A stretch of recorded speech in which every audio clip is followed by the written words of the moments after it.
Hi, it's Congresswoman Jan Schakowsky back with my plans and pans a very busy week. And on this Friday morning, it's not over yet. But we are hoping that as of the end of the day, whenever that happens, that it will be the beginning of members going back to the district. But believe me, not discontinuing the job that we have to do for the American people. I promise that. So this week we heard incredibly dramatic testimony before the select committee on the happenings of the insurrection on January 6th. I watched some of it, and it was incredibly moving to hear these four members of the Capitol Police talk about what they had seen, what they had heard, what had happened to them, and actually the trauma that continues among all of them.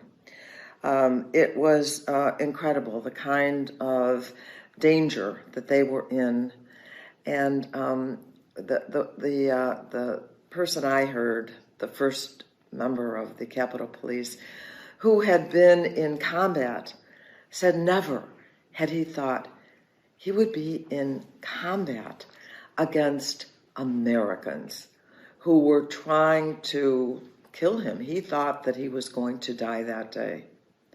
The kind of racist remarks that were made to the Capitol policemen of color is just absolutely shocking, as if they were somehow illegitimate in their work to protect the Capitol and actually to protect people who come here. And the other shocking thing that they found was that members who were being protected later on tried to underplay what had really happened at the Capitol that day. They knew better, because some of their lives were in danger and actually saved by the Capitol Police.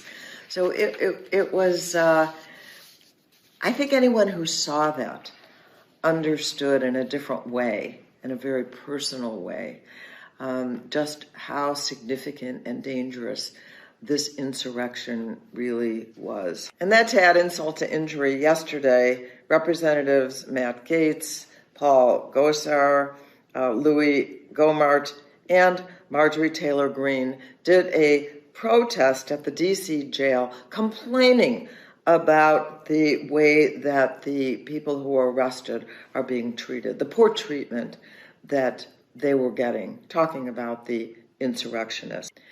We saw that the Senate passed a bipartisan infrastructure bill.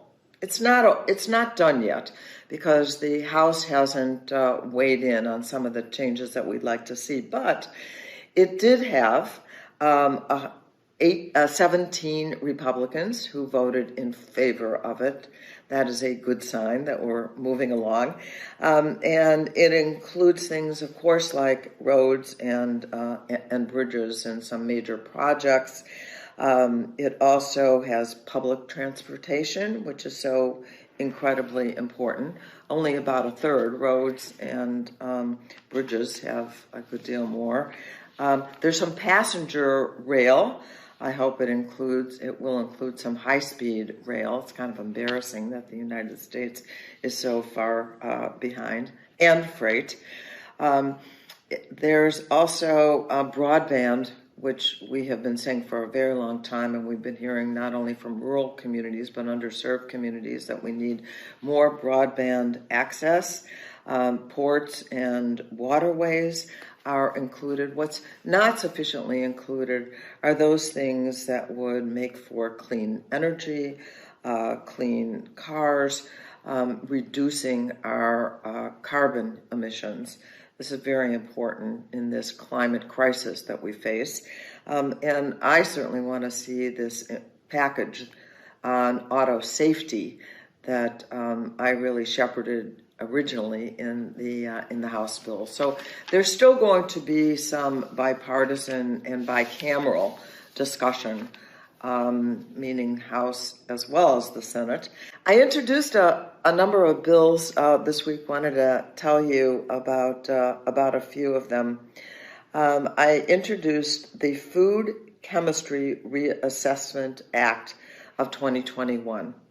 So there are a number of untested chemicals that have been that are in our food and in our food packaging. We need to know more about them. These are not those things that are on the label when it talks about the ingredients.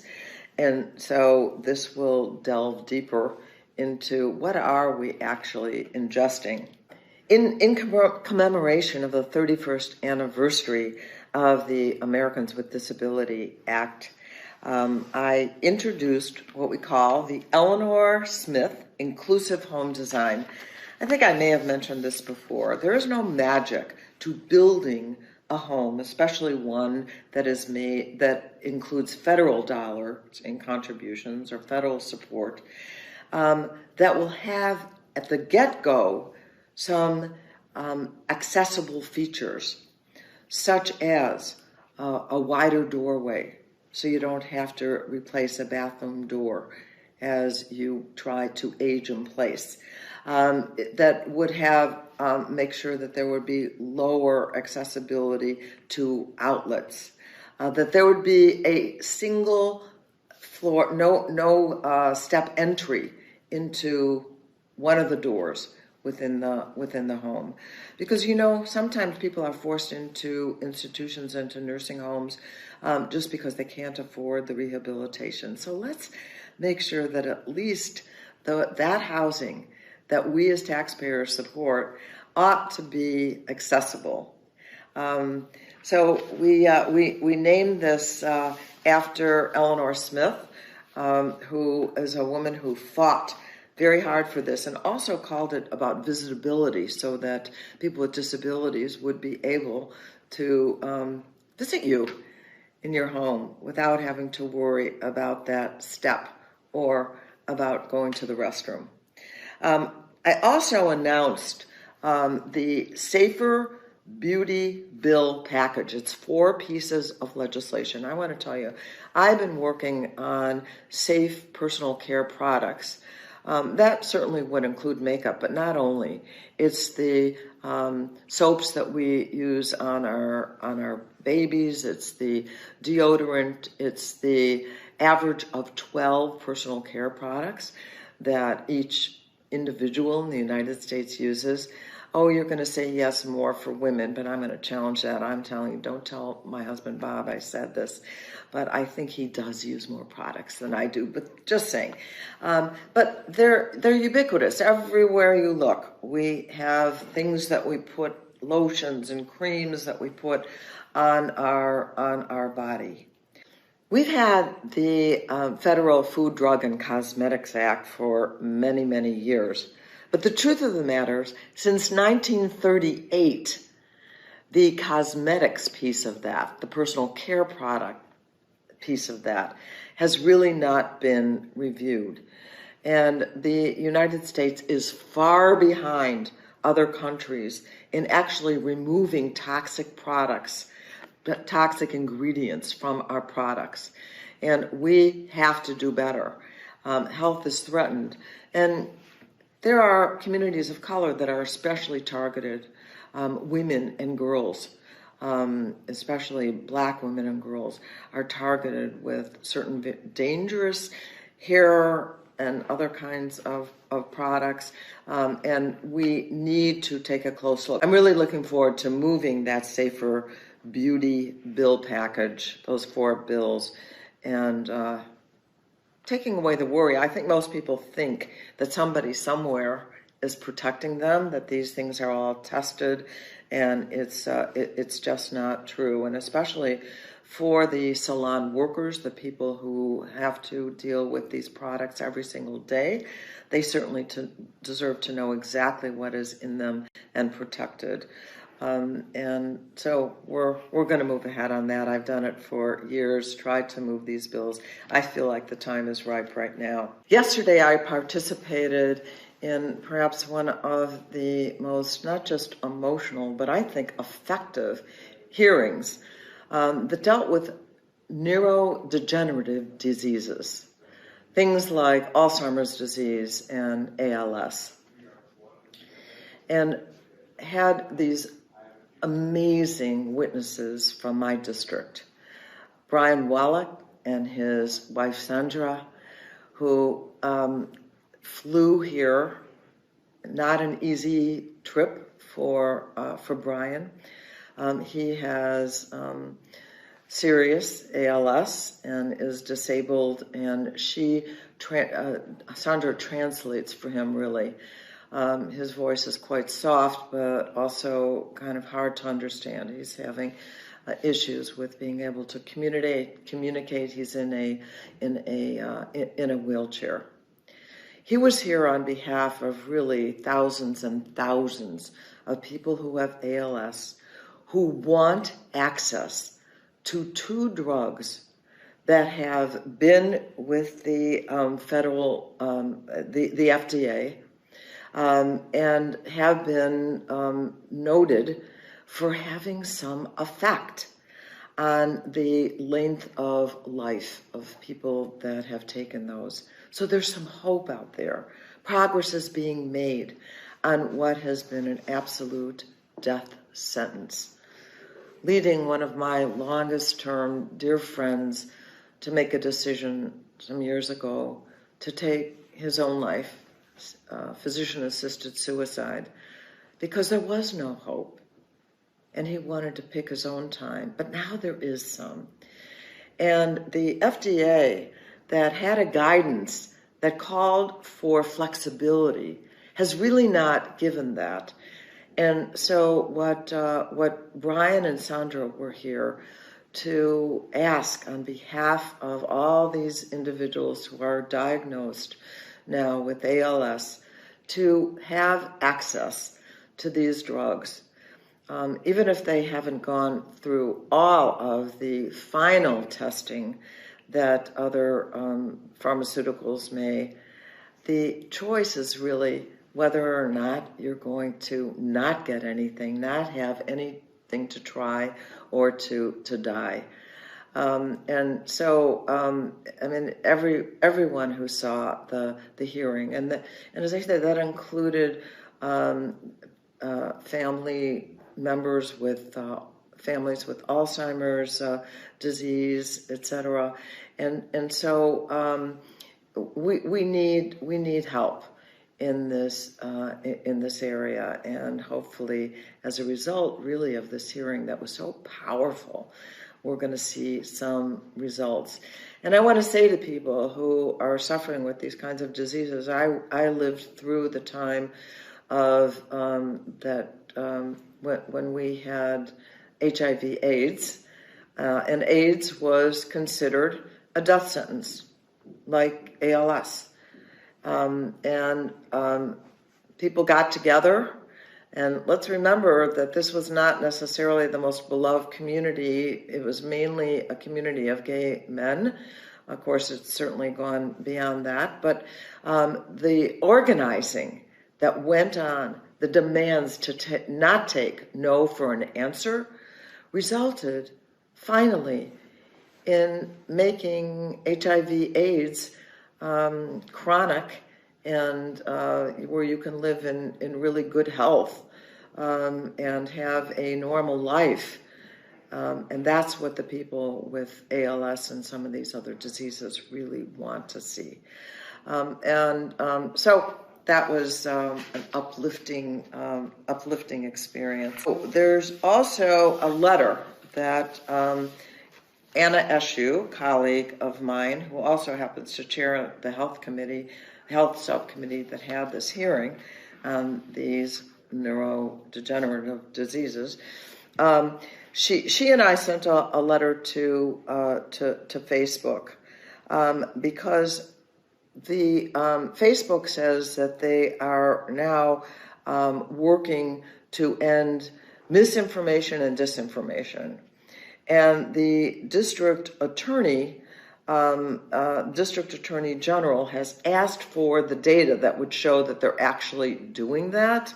Well, they missed the deadline to provide that information. And as far as we can tell, there's still plenty of disinformation, and that would include about our health care, that is about the pandemic and the things that are being said about vaccines that are still present online.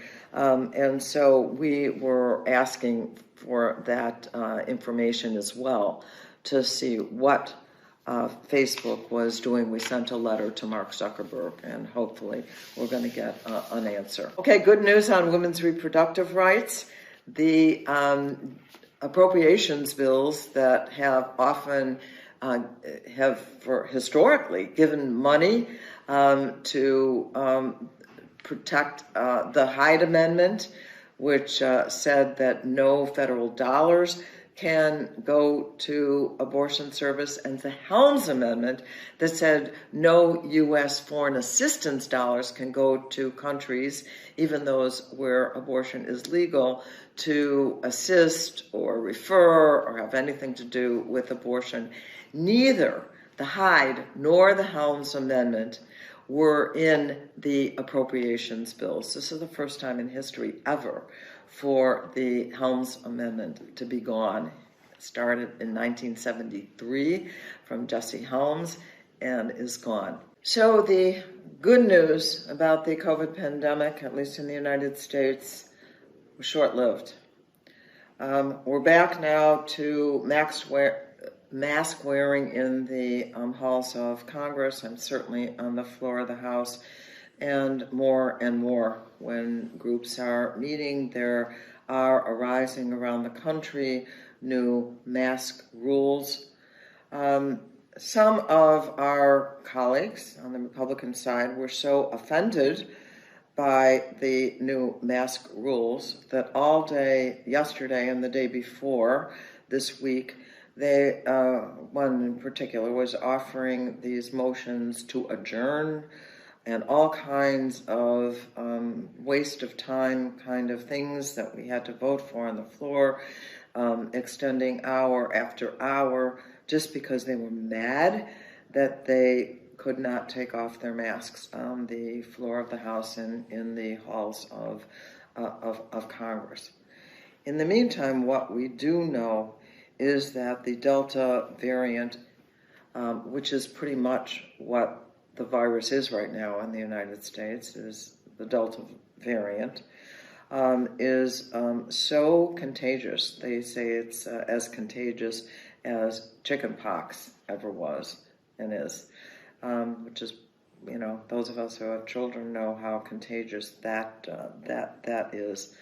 And yet there are still so many people. I was watching some on television this morning, healthcare workers saying, well, they don't believe the CDC, and this thing hasn't really been tested. And yes, it has, and it has been proven. And if you aren't vaccinated, do us all a favor. Do everyone in your family and in the people that you may run into. And even those of us who have been vaccinated, because we could potentially carry the Delta virus, need to be masks, because we don't want to be part of spreading this in Illinois and Cook County and many of the surrounding counties. We are seeing, quote, substantial, unquote, transmission. And, we need to, and I think you probably are noticing that there is more mask wearing. We're still not doing enough to make sure that vaccines are spread around the world. And until they are, we are likely to see even more variants. So this is not over.